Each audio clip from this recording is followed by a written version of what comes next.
Greetings and welcome to the Pure Report. I'm your host, Rob Ludeman, and it is time to bring the orange. And I'm thrilled to have back in studio solo this time my good friend, my buddy, Mr. Andrew Silifant. Welcome back in to the Pure Report studio, Andrew. Thank you for having me again. I'm really excited to talk about this topic. Well, you did so well the last time we had you when we were doing data lake houses that I had to find another way to get you in, but it's a fun topic, right? You just pushed out a great blog around data gravity. And for folks that are familiar with data gravity, those that aren't, we're still going to go ahead and define it. But first, I want to get to know you a little bit more. You've been at Pure now, what, 6-7 years, I think? It's 7 years as of November. 7 years in November. Nice work. And I don't think we talked about it much when we had you on the program last time. You moved from the UK in the last 12 or so months. And I was always curious when you got here, you kept coming to my desk and going, here's some interesting things I've noticed about your country. I want you to share some of those with people, particularly your car. You're blown away about your car. So I went out, I bought a car. Yeah. I was like, we're going to drive the family around California. And so I looked for a big car, and cars are bigger. And so I got an Lexus RX. I was like, this car is so big. All you need to do is put a cannon on top of it and it's a tank. Yeah. And apparently it's not a tank. Something else to add to the stories lately is your food has so much salt in it. Really? I now actually go and look at the sodium quantity. And I remember like shopping back in the UK, and I was like, we never had this much salt. And after coming back from the holidays, I was like, I can now taste the sugar and salt. So your sodium content is off the charts. That is good to know. I was not aware of that. I was just in the UK myself, right? Before Christmas, I took my son to London. We went and watched soccer matches or English football. It was a blast. There's always something that weirds me out there because we always rent an Airbnb and get food. And typically I like to make breakfast every day. Our eggs are refrigerated here. Yours are not. They just sit out. Yes, this is a contention between my wife and myself. Yeah? I firmly believe eggs were supposed to be in a fridge. Apparently not. Okay. Yeah, that comes from the South African side of like, it's weird to me too, is the TLDR. Okay. That's interesting. Yeah, because that's when I go and I always look in the wrong place for the eggs. The other part is riding the trains, because we rode the trains a lot to the matches, and it was fun. Who are these people that get on the train without an assigned seat and just go sit in somebody's assigned seat? That's just everybody. Is that just everybody? Is that just a thing everybody waits until somebody comes and says, oh, that's my seat, and then they've got to get up and go? Pretty much. And I've done it too, because I've sat next to a seat that's never been used. I'm like, why am I not just sitting there? So I said that. Well, the other fun dynamic is we always choose to get those seats that have the table. So if people don't know, there's, just regular seats that would be almost like an airplane, 2 and 2 and 2. But every car has 4 of them, I think, where it's 2 facing 2. We only had 3 people. So there you're spinning the wheel and rolling the dice on who you're going to get and hoping that it's somebody that fits within the size of the seat. And we did have one train ride where it was a little bit more cramped, but also are they going to sit and talk on their mobile phone the whole time as well, which is distracting. You're just making me miss home with all these. Fun with trains. I know, but I love trains. I love the rail networks. What's going on lately at Pure? Let's shift back to what you're working on here before we jump into data gravity, which I'm super excited to talk about. What am I doing up here? Currently, so I've developed a personal framework around classification. So I've got white space, dark space, and blue space. White space, very well understood economic term for we have a thing, no one's exploited the challenges with that thing. Dark space is we don't even know the thing nor the challenges that come with it. And then blue space is we think we've got a solution for a challenge that doesn't exist. So a lot of my thinking in a very short way is around what's that, and then how can we roadmap out to solve customer problems? Solution architecting. Yes. At its core right there. All right, let's dive into data gravity because it's going to get dense. And I don't say that to scare people away because it is a super interesting topic, but there's a lot of thought that you put into when you wrote your blog, and I was reading through it, and there's so many different aspects. I want to start at a baseline on data gravity. What does it mean? When did the term originate? How does it traditionally get used? So in the early 2010s, Dave McCrory came up with the term, and he effectively described it as data accumulates in one location. Then it becomes harder to move, and the systems that depend on it are kind of have to cluster nearby. he used the anecdote of Salesforce as one of the like examples of where this was happening. And it's actually permeated the industry. The concept of data gravity is also equating it to the physics of gravity, of the bigger the object, the more it attracts. And I think it worked throughout the 2010s. The reason I wrote the blog was I went in and I was like, I'm not too sure this is true as much as it was a decade ago. And when I say true, it's more about, I think the definition of the word or the question it's answering underneath might be flawed in today's world. Because it's changed over time? Just because of the different systems coming online and different, like what has changed to make you question that definition or that premise? I think the complexity around the systems that run data and where they run has exploded enormously in the last decade. It's not just running SFDC is the point. It's now running 50 different things that interact with this. Well, how much cloud computing were we doing in 2010 when the term was defined? Enough that it was a marketing hype, but I don't think it had hit economic momentum at the same scale. As a case in point of something that impacted it over the next 15 years, because now your data is not only just sitting in the data center that typically you run, own, manage, or rent, it's now in other places, or it's in a colo, but you still have the same dependencies on apps and services and people that you did before. I would argue that the dependencies are what have actually exploded. Oh, I see. Yeah. And so like, if we think about what I'm really trying to do in the blog is I'm trying to demystify what this term is really masking behind it to be able to say, okay, here's where the real problem is. So I go back to that framework I was talking about is there a dark space opportunity? And like, what's my investment portfolio focused on for the next 12 months? Should there be dark space opportunity? Yeah. Okay. Interesting. Where do we then see the impacts? I had Patrick Smith on recently. We're talking about data sovereignty. We obviously bring up a lot around cloud and egress charges, and there's basically costs. So I want to hit first those kinds of impacts that are a little bit more material, but then also shift to what are the impacts of this rise in complexity, I guess I would say, on the people or the processes. So this was the core thesis of the blog of, I don't think just saying data lives near app is enough of a dimension to analyze anymore. Okay. So I started to look at multiple dimensions, and this then leads to the practical answer you're looking for. So if we think about things in terms of volume, criticality, dependency, velocity, and latency, like those are really simple things that describe the dimensions data really takes. But if you start to widen your gaze around, okay, where is data and what would happen if I moved it? Like the question becomes very interesting.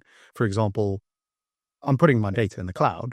There's an artificial friction there of egress fees, of moving it out is going to cost me X. Yeah. We'll discuss a little more later than that.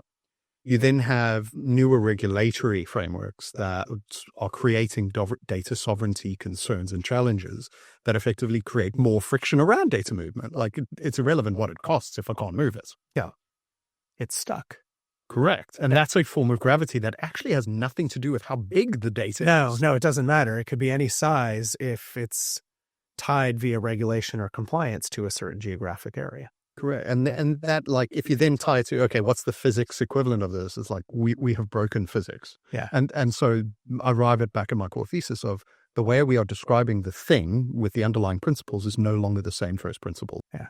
And we're going to get to that. And we're going to evolve into what you think it should be, a little bit of dark space coming from your head, right? Around that.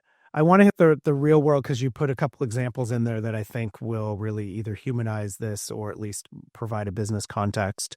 You talked about, think about the impact to DBAs and backup windows, which may not be related to, I mean, certainly if there's a lot more data, that takes a lot more time, but also if data's in a lot of places, does that look like for a backup? So let's take it from the simplest form. Yeah. So a backup of a database is critical data. Yes. But it's not actively critical.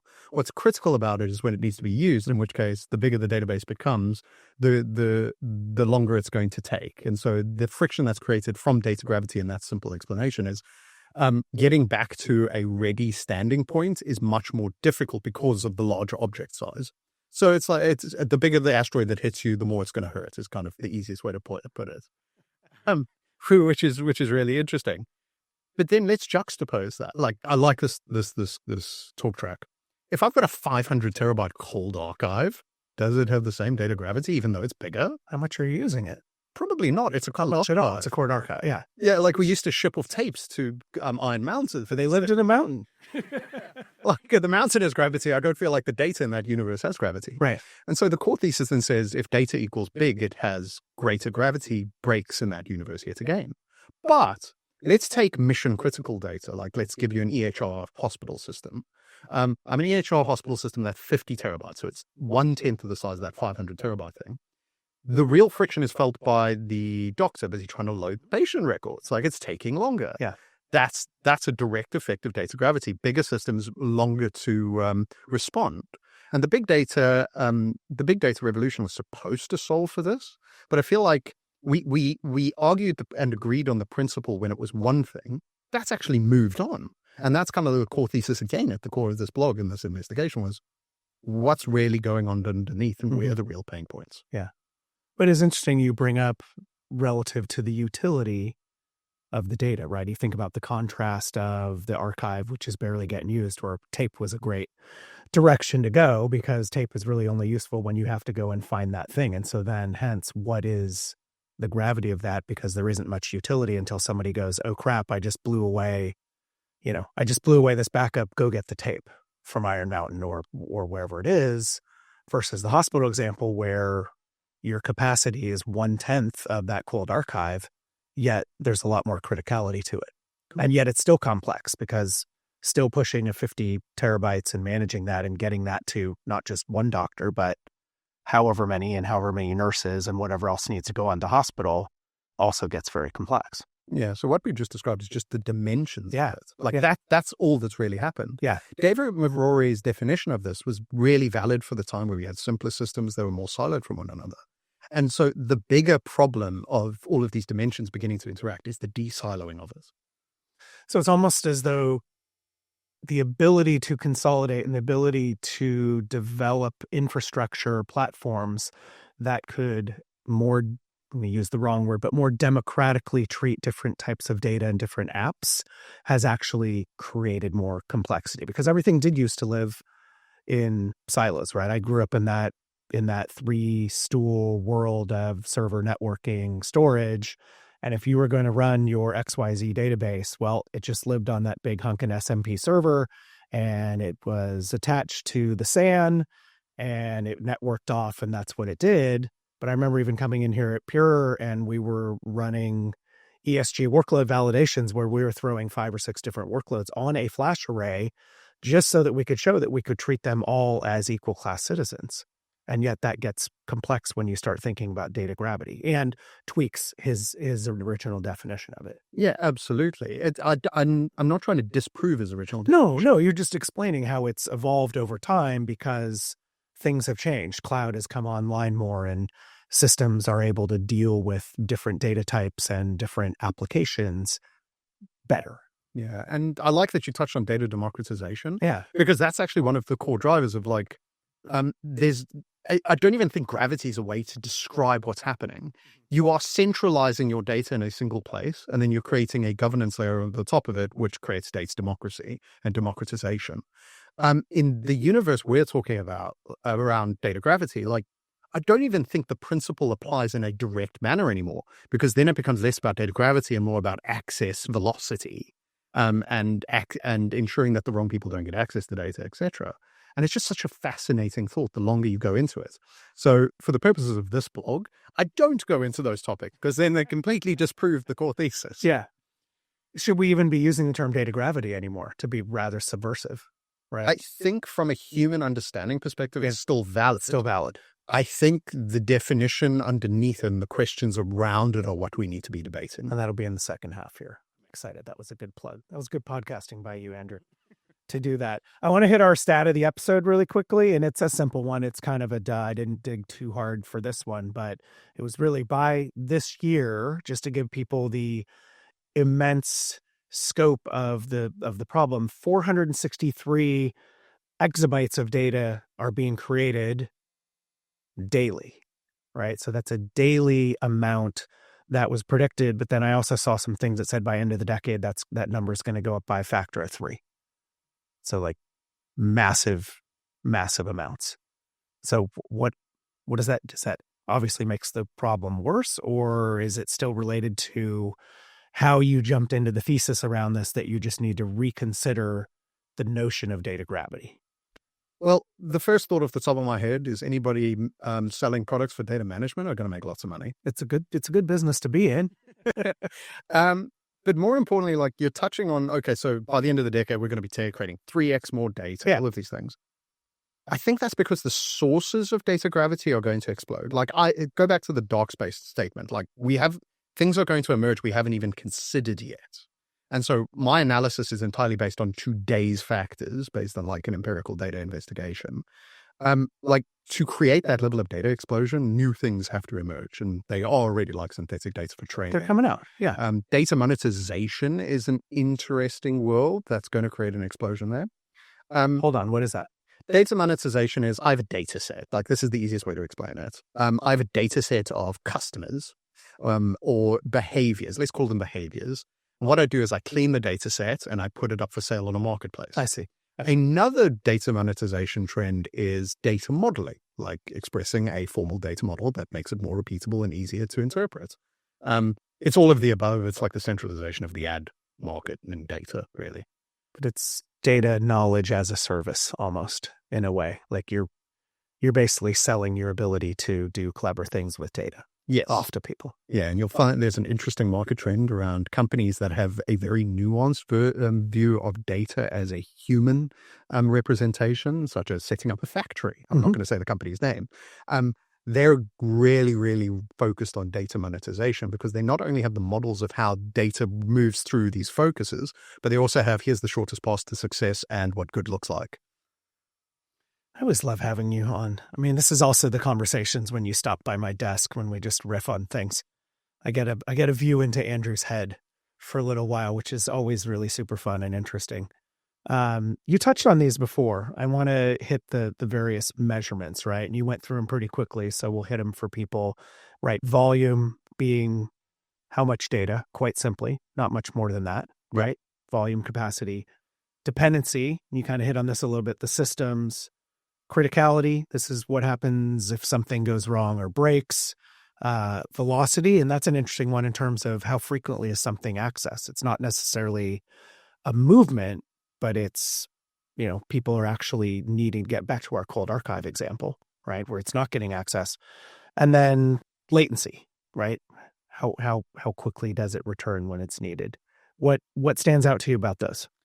Latency, probably. Yeah. I said this in the last podcast where we were talking about pipelines and what we're chasing next. I was like, everybody wants the real-time pipeline. IBM just bought Confluence because it literally said it in the press release. We are focused on streaming, and streaming is a real-time pipeline. Real-time, yeah. The more real-time you get, the more responsive your business becomes, the more important it becomes. And so there's an entire universe of innovation starting to happen around speeding up data movement and processing in real time. So what changes with those vectors then? The volume, the dependency, the criticality, the velocity, the latency? Because you cleverly covered this in the blog. I went through and I just defined all those. And those are the definitions that if you just threw those in front of me, and maybe my 2010 brain would think those things. Maybe this is Dave's brain, the data gravity definition guy. Those things have changed. You're asking now business to look at those problems in a different way. So volume, how do you go from how much data to what is the new critical way that you think that should be looked at? I want to go through each one of these because it's fascinating, the subtleties. Like I read it and I went, well, it's kind of the same. Actually, no, it's not. It is different. It's a different way of looking at the problem. So remember what I said about data management companies making lots of money? Yeah. So volume of data is then, data only has a certain amount of importance based on its context. So if I have a 500 terabyte archive, but only a terabyte is important, the volume of data is relevant for 95% of it. So that's my first answer is like the market needs to better classify data at an enterprise scale, which is really difficult. I wrote a blog around like the data governance market demystified. And what I found was like, this is a human problem right now. Technology isn't there yet. Yeah. analytics as well on this data. Like, okay, I can analyze 500 terabytes of a cold archive, but data has characteristics we don't think about until it's relevant in the context, such as, for example, analyzing last year's sales data when it's been rolled up and audited is only useful for a little period of time. Yeah, just a small window. Yeah, so data classification in terms of governance capabilities is probably the first thought that comes to my mind there. But it's not just volume is the point. Like putting terabytes on disk is one thing. Being able to do valuable things with it is another. Yeah, or know what it is. And that seems to be a big wide open area that is in need of a lot of improvement, right? The classification. Yeah. And the Lakehouse architecture literally comes from that. Yeah, sure. Calling back to the last podcast that we did. Absolutely. Total ad plug right there. Oh, that's all right. Go listen to it, everybody. Go watch it. Number 2, dependency metrics, right? We simply upfront kind of classified this as which systems, right? You have the data and it needs to be accessed. So which systems and who and where. But you advocate, you think you can double click and go a couple layers deeper into other aspects that are more detailed and more important than just simply which systems are accessing. So I had a really fun conversation with one of my colleagues in Yeah. the AI space, Ryan Smith. Yeah. And he had this thesis of like data gravity is dead because, well, all you're doing is API calls to LLMs. And I thought really long and hard on that. I was like, if I analyzed everything through that dependency metrics dimension, he's right. But it assumes that an LLM has full context. And so the logic there is your dependencies are entirely based on your ability to provide context to them, which then drives you back towards there's gravity again.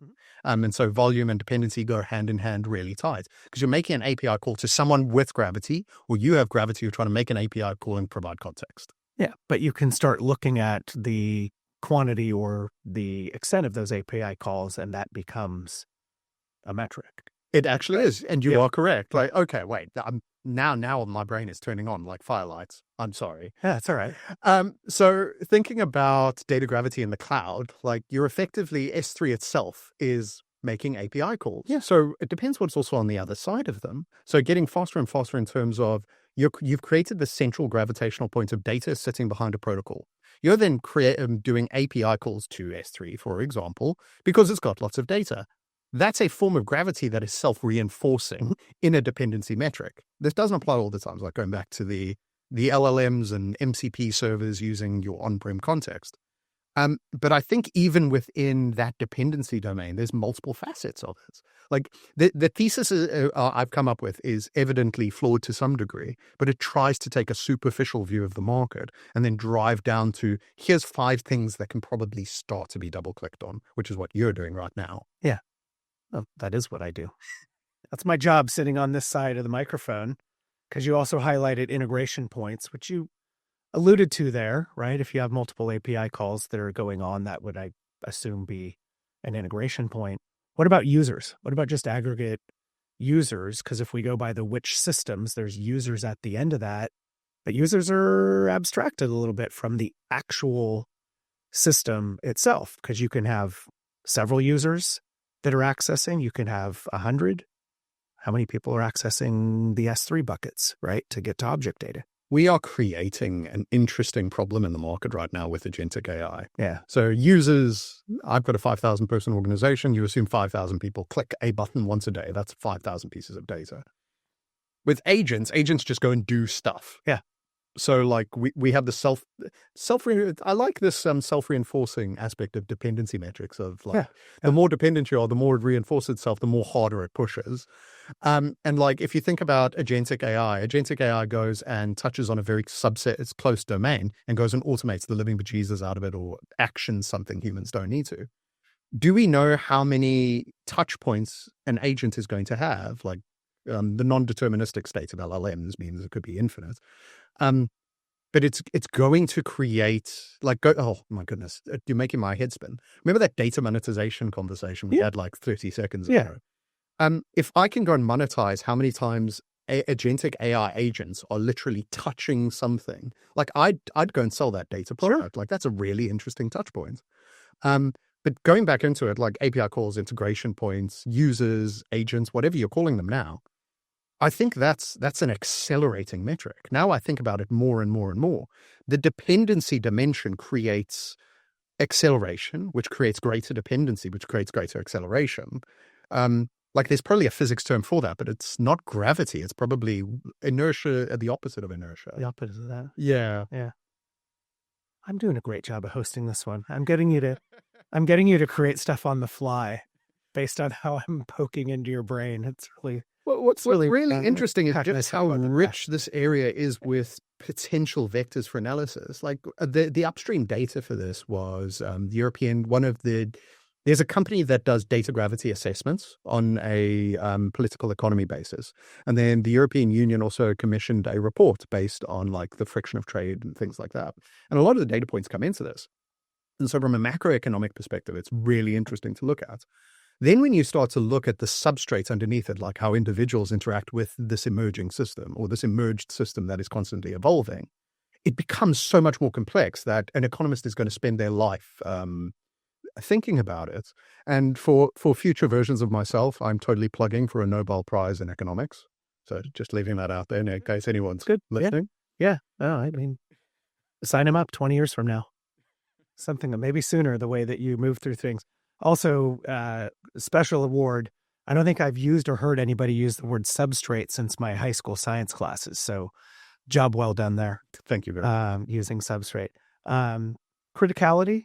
We touched on this a little bit. I mean, that was related to the compliance and the security and the data locality, but rather than quite simply what happens if it goes wrong or breaks, you now have these other dimensions of what happens if it's stolen, what happens if you run into trouble with a government regulation and whatnot. Like there's more to it. There's more jeopardy, I guess. Yeah. And ultimately it's three things. It's how important is this data to your business process? Like, does your business stop if it doesn't exist? Right. And we'll talk about Oracle in a second. Then you've also got regulations, which is your business cannot function in a legal framework without some sort of retention or policy around the data. GDPR created this universe. And then SLAs. SLAs is the most interesting of those three to me because I don't feel like data itself has an SLA. I think it's too fungible at this point.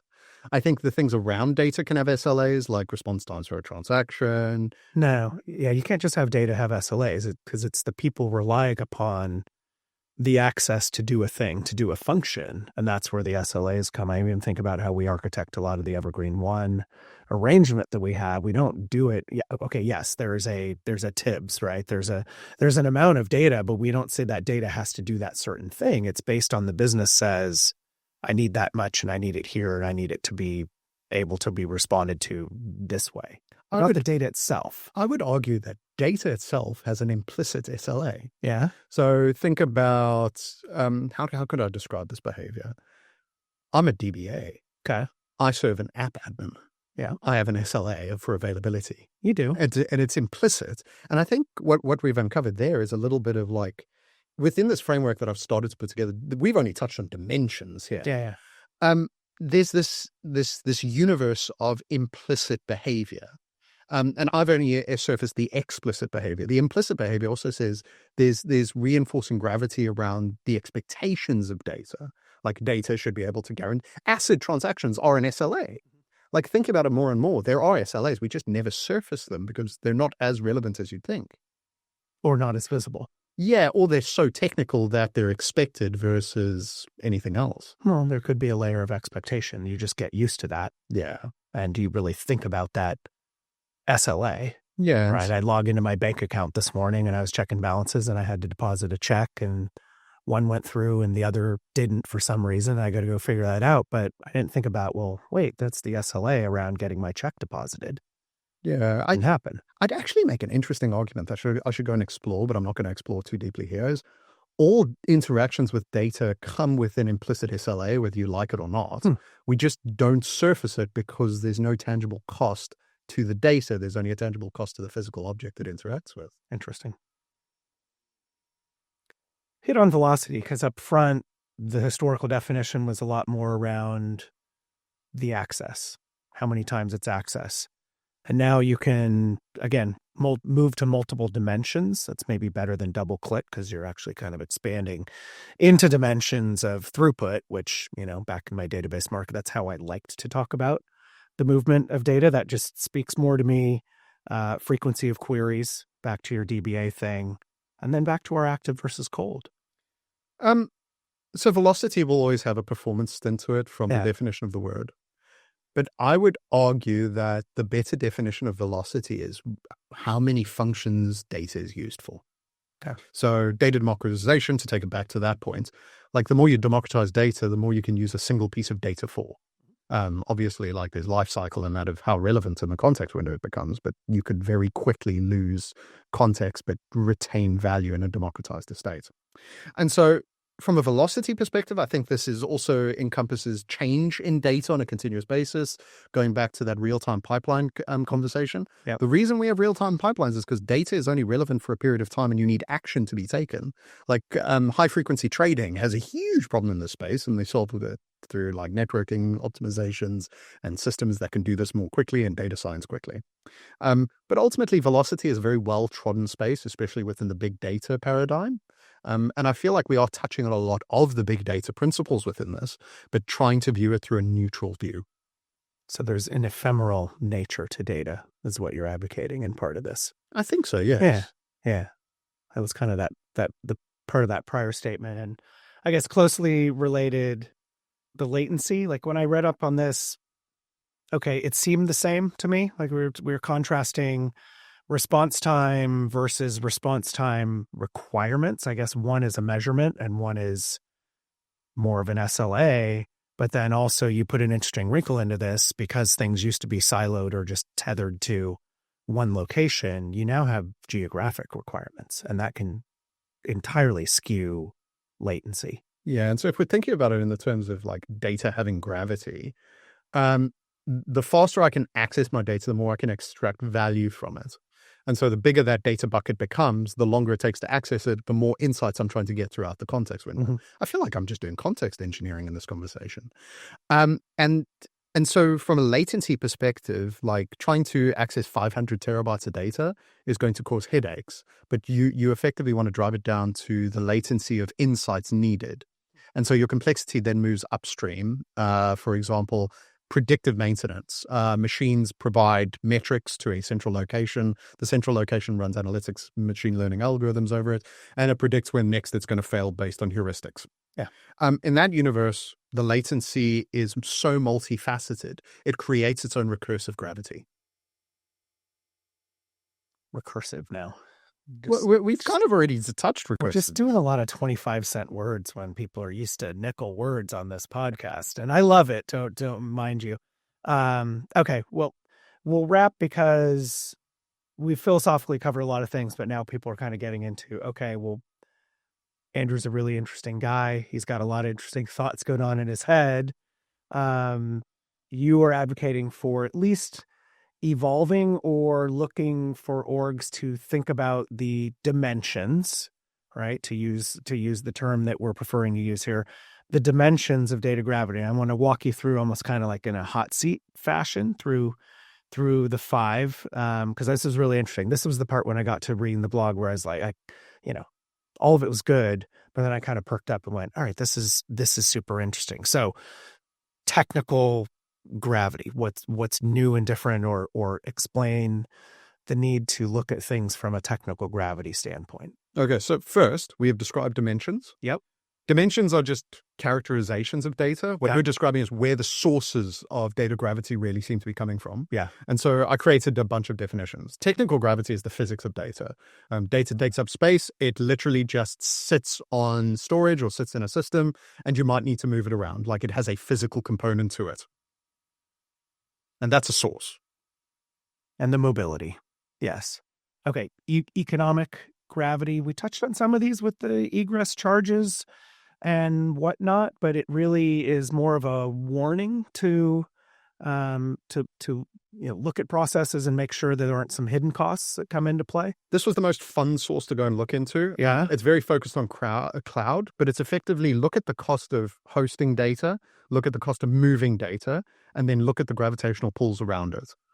So egress costs are like the most physical thing we can describe in that universe, but they're not a physical thing. They're an artificial limiter based on a cloud provider say, we don't really want you to move your data out because obviously it costs us to host the data on our infrastructure or move it out.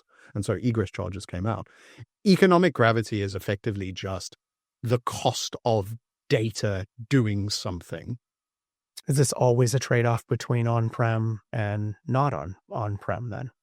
That's quite a spicy question. Huh? Well, I don't know the answer. Okay, that's all right. I don't know is sometimes a good answer, but maybe that's the next blog to think about. But I'm kind of thinking, you have those two locales, but then there's other intermediaries as well. It gets kind of interesting.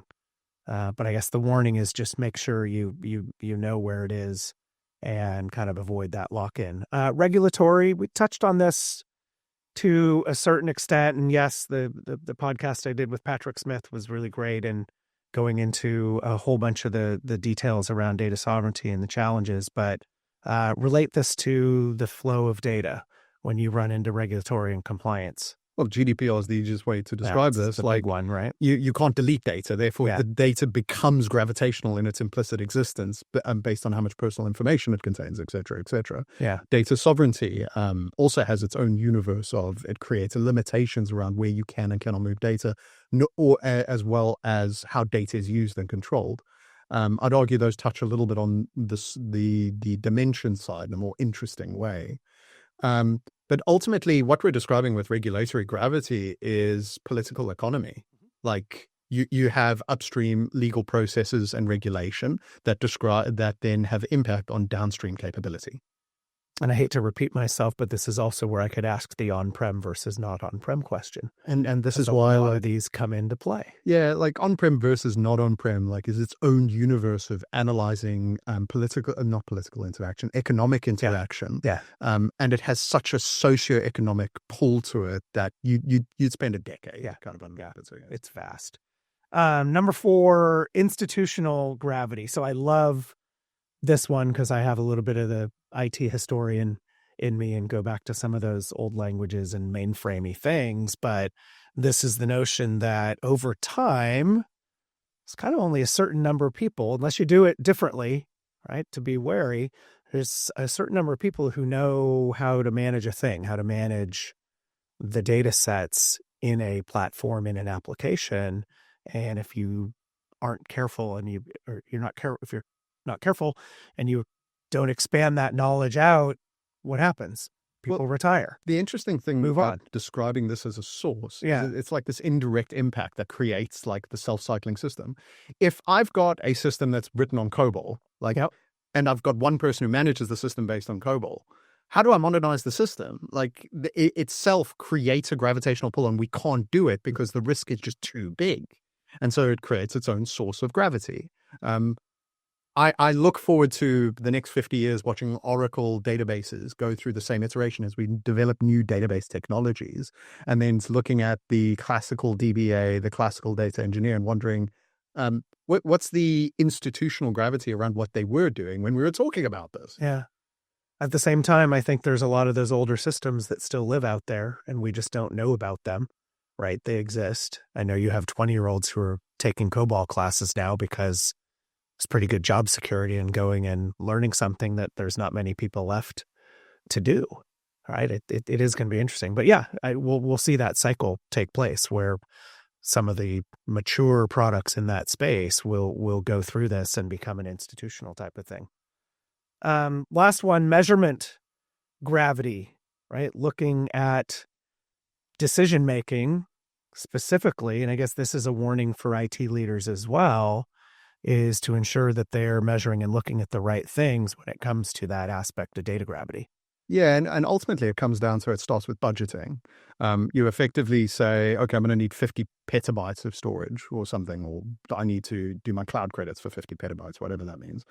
And then you then kind of look at what IT is going to need in the next year, and it will always exceed reality because of the way data behaves. And so it creates this implicit, okay, today we needed X, we're going to grow 25%. And then you budget for X plus 25%, and then You go through the circular motion of measurement gravity, and every stage you go through it, it just compounds on itself incrementally. And eventually you end up with not just a big bunch of data on sitting implicit in, let's say, the cloud or something. You end up with a big bill that backs it. And it's really difficult to get out of because it's core to socioeconomics. Yeah. And this is a big risk aspect too. Yeah. Right. Some of the conversations I've had, Oracle show a couple years ago, I don't know if you were there when this guy came up, but he was a finance guy. But he came up, noticed, we're Pure Storage. He went, oh, storage. I don't know much about storage, but my team is driving me crazy right now because they keep coming back to me every 6 months needing to buy more capacity. And then we buy more and they haven't predicted what they're going to need. And it keeps, do you guys have a solution for that? And we had a nice chat about Evergreen One. That was a great place to do that. But make sure that the decision-making matches the different sources and the data gravity is taken into account. Is there a place where we can connect this to Pure and things we're doing at Pure? I mean, we are trying to do that on this podcast here, right? And it doesn't have to be super explicit, but I would say in addition to having people that can talk about this in an interesting manner, not just you, but certainly our database FSAs will go into the discussion around data gravity. Melody loves bending my ear around this one. Are there places, or what are they, that you see that Pure is aware of this and there's things that we're doing in the platform and in the portfolio to help customers better manage some of these dimensions and these dimensional challenges? So it's a really interesting question because I thought about it before this. And as we were going through the sources of gravity as well as the dimensions of it, I kept thinking back to something Nocentino is he's a very big advocate of saying, and so it's his term, I'm not stealing it. Snapshots separate space and time. I'm like, you kind of broke my data gravity paradigm and created a black hole. And in a weird way, that's very accurate. So if you think about the problems in data gravity, data movement becomes a problem because of the way we've engineered our arrays to utilize deduplication as a first principle. You suddenly have all these downstream benefits, such as moving less data. Therefore, data gravity is lessened due to the compression factor.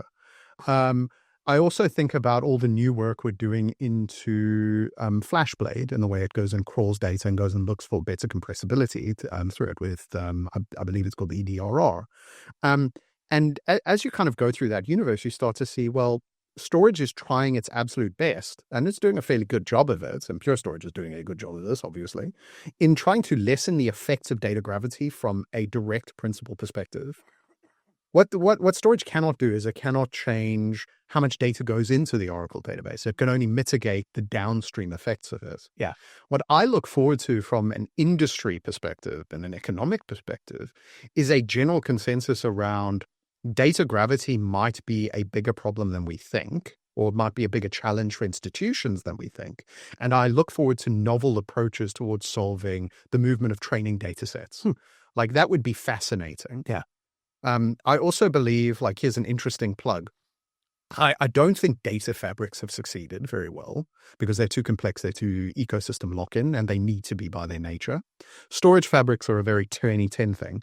I'm very much looking forward to the next iteration of what the fabric will look like because I very strongly believe it will solve the aforementioned problems. Interesting. This has been fun. Thank you very much for having me. Yeah, I'm thinking back to a little history. What was it, 2018 when we were at Microsoft Ignite, or what was the show where they let us into Universal Studios? 2019, Microsoft Ignite. And we pretty much were joined at the hip, and I don't remember who else was with us. Maybe it was Flo. And I think we just walked around and we talked about things like this the whole night. Yes, and random stuff. I distinctly remember the butterbeer. Don't ask me why. That always comes up in my head when you mention this. Yeah, it's all right. It's okay. I liked the regular beer they were handing out, but the butterbeer was interesting. But as I'll say to anyone, always great and interesting to have a philosophical conversation with you and to explore this topic, explore data gravity. People talk about it a lot. You read about it here, you see it in headlines, but you don't see a lot of people digging into a lot of depth unless you're really looking for it, right? So this was super interesting, and look at where we are however many years later, 7 years later, since hanging out in Florida at Universal Studios, riding all the rides and talking about IT philosophically now here in the Pure Report studio. This was fun. Thank you very much, Rob. Yeah. people want to find you? I blog a lot around these kinds of topics at sillydata.com. Okay. There's a loads on there. There's my Demystifying Market series. I'm very proud of that. But these are the kinds of analyses that I just absolutely love doing. Yeah, and you love having a chat about this. And it's sillydata, SILLIDATA.com, right? Correct. The Sillifont. Yeah, awesome. Thanks for coming on. This was super good. My mind's spinning a little bit too. I'm trying to take in, but I did get you coming up with stuff on the fly. That's good pod. That is good pod. So thank you for coming on. Thank you out there for checking out this episode of the Pure Report. Hope you found this one super interesting. We are going to keep them coming. Share with a friend, share with a colleague, and we will keep the great guests like Andrew coming on to the program. With that, we'll wrap for Pure Storage and my good friend Andrew Sillifont. This is Rob Ludeman saying, don't look back. Something might be gaining on you.